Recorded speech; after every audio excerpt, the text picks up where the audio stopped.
Where's the money I've been sending you every month? David and Sarah look emaciated.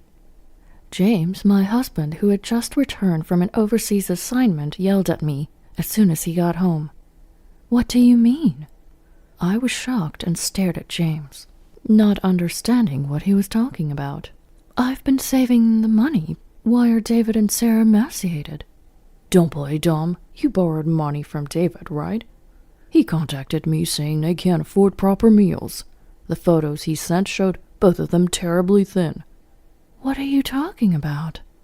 I hadn't borrowed any money from David. They were fine just a few months ago. It's unlikely for them to become so thin so suddenly. James completely believed David's words and treated me as the bad person. I couldn't let myself or James be manipulated by David any longer.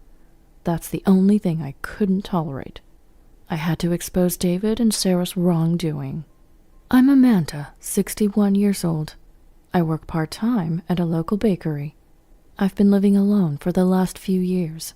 James, my husband, was assigned overseas. He's now over 60 and works for a construction company, still working hard as a site supervisor.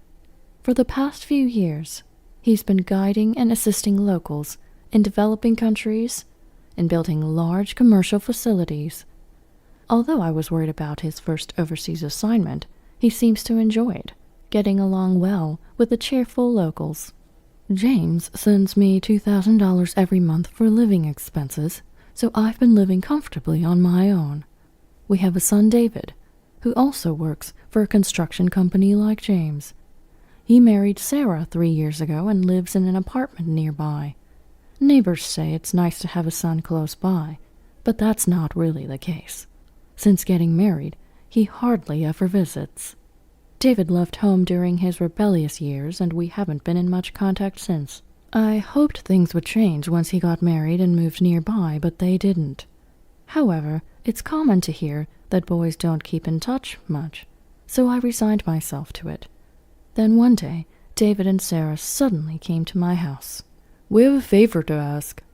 What's going on? Well, we need to borrow some money. Money? Why? I raised my voice, fearing the worst, like debt.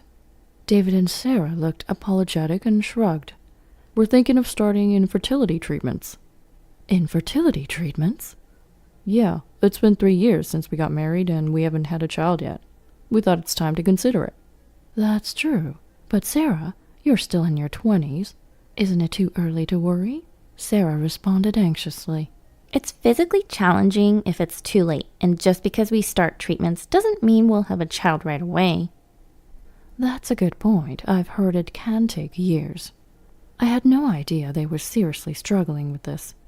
The thing is, infertility treatments are quite expensive. Sarah works at a grocery store, but honestly, it's tough.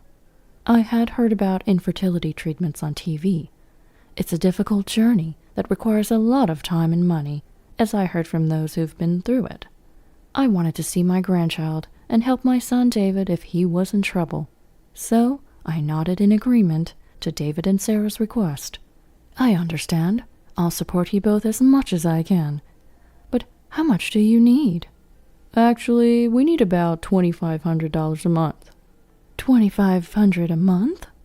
It was not a small amount for me. It was more than what James sent me every month. However, with my savings and part-time job, it wasn't an impossible amount. We'll definitely pay you back, please. I've always had a soft spot for David's requests. David was finally reaching out to me. Being there for him is what a parent does. All right, I'll deposit it into your bank account each month, okay, David? That would help a lot. Thanks, Mom. Thank you, Amanda. David and Sarah left looking happy. Upon reflection, I had one question.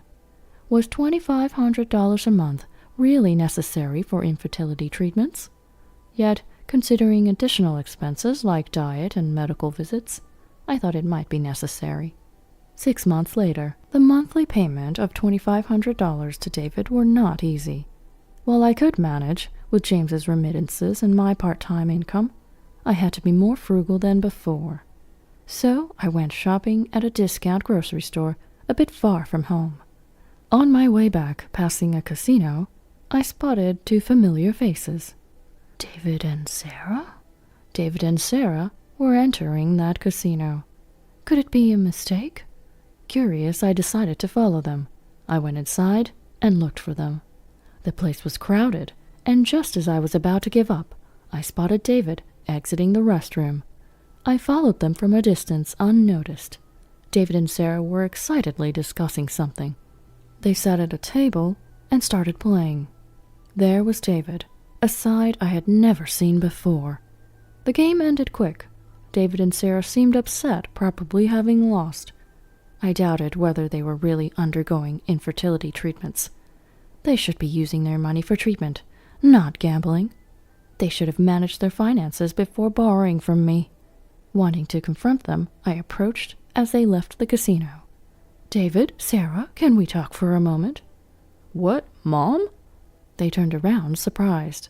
Their faces strained. What's this? You have money to gamble? Well, we just came to relax a bit. Relax? You seemed quite experienced, though. Oh, I used to come here with friends during college. College, huh? The more I heard, the more suspicious it seemed. So you don't usually gamble? No, we're just stressed, thinking about infertility treatments. That must be tough. But you seem quite knowledgeable. Is it really your first time since college? David began to fidget irritably under my questioning. Are you doubting me? It's not that, but it's shocking to see you coming out of a casino when you said you couldn't afford treatments. I haven't heard much about the treatment either. Oh, you're so annoying. David scratched his head and sighed exaggeratedly. Shut up. All that infertility treatment talk was a lie. So all the money so far went to gambling? Obviously.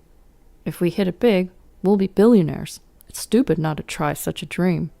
David and Sarah showed no remorse for deceiving me, laughing mockingly. I felt betrayed after worrying so much for David. I was ready to do anything for him, but he exploited my feelings. Well, then, you won't be needing any more money from me. What are you talking about? If you're not undergoing treatments, you don't need it, right? Well, don't expect a penny from us when we become billionaires. David crossed his arms and looked down on me. Sarah continued with a smug smile. By the way, we've already spent all the money you gave us, so there's none left. We can't pay it back. Too bad for you. David and Sarah said mockingly, then turned their backs and left without another word. I was speechless with astonishment. Despite having transferred about $10,000 to them over the past few months, this was their attitude. If I let them continue their reckless behavior, it would lead to irreparable consequences. That's why I decided to stop sending money to David. 2 months later, James was returning home temporarily. I prepared his favorite soup and pasta, waiting for him. As soon as he arrived, James burst out. Where's the money I've been sending you every month? David and Sarah look malnutritioned. What do you mean? I was stunned and stared at James, not understanding what he was talking about. I've been saving the money. Why are David and Sarah malnutritioned? Don't play dumb. You borrowed money from David, right? He contacted me, saying they can't afford proper meals. The photos he sent showed both of them terribly thin. What are you talking about? I can't believe you. Aren't you ashamed as a parent? I've been sending enough money so you wouldn't have financial troubles, and yet you're borrowing money from our son. What are you doing? James was furious, blaming me for everything. However, I had never borrowed money from David. It was all a lie. I was shocked that James completely believed David's words and didn't trust me. But I couldn't let David and Sarah's lies continue. I decided to reveal everything to James. James, I understand you want to believe in David, but can you look at this? Bank statements, what about them?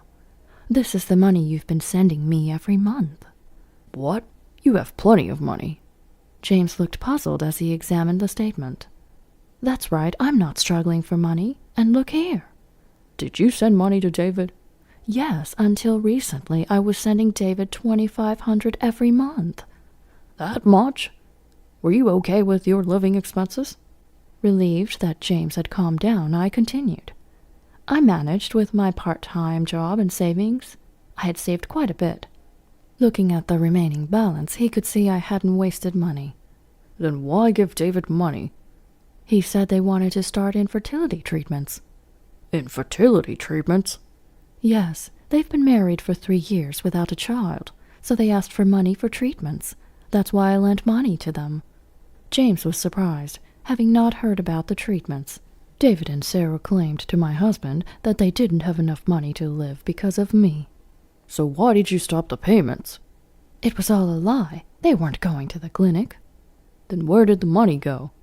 This is it. The casino they went to happened to be on TV. It showed people mingling. You don't mean they used the money for gambling? They lied to try and get money from me too? James stared in disbelief at the TV. That's when it happened. Hey, isn't that David and Sarah? Oh my gosh, it is. I never thought they would ever go back. David and Sarah appeared on the screen. I thought they would restrain themselves after I stopped the payments, but they couldn't quit gambling.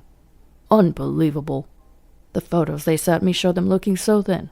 They haven't changed at all. Nowadays, you can edit photos with apps, you know. James, realizing he had been deceived, hung his head in dismay. Maybe his return home was also for David and Sarah's sake. After a moment of shock, James looked up, determined. Unacceptable. I need to have a serious talk with them. Saying that, he headed for the door. Where are you going? To David's house, of course. I'm going to confront them. In a rage, James was about to leave for David's house, but I quickly stopped him.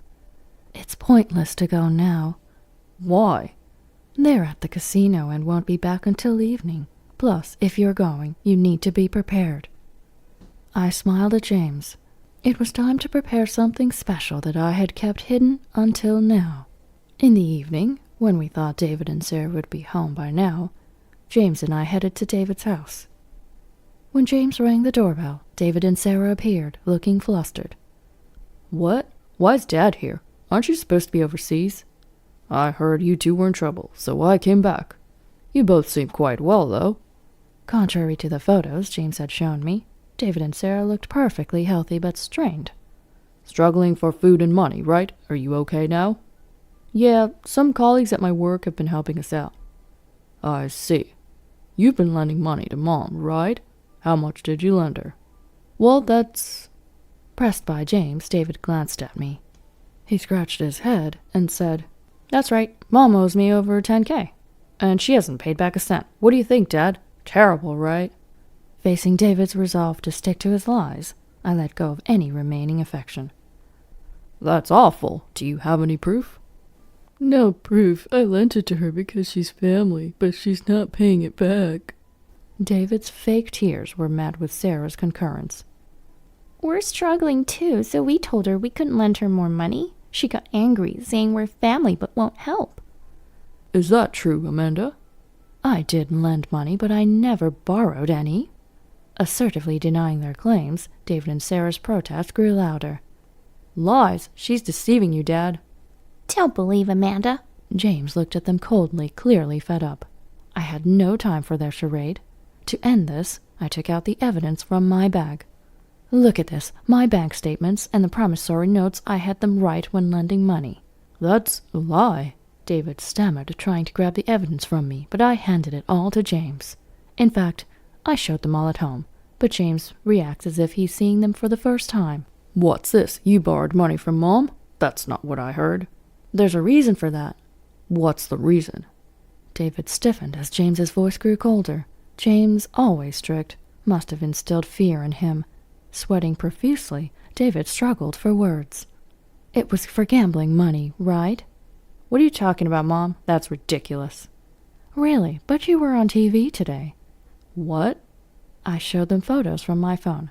I recorded a snippet of the show on my phone. David and Sarah appeared several times, wearing the same clothes as they were right now.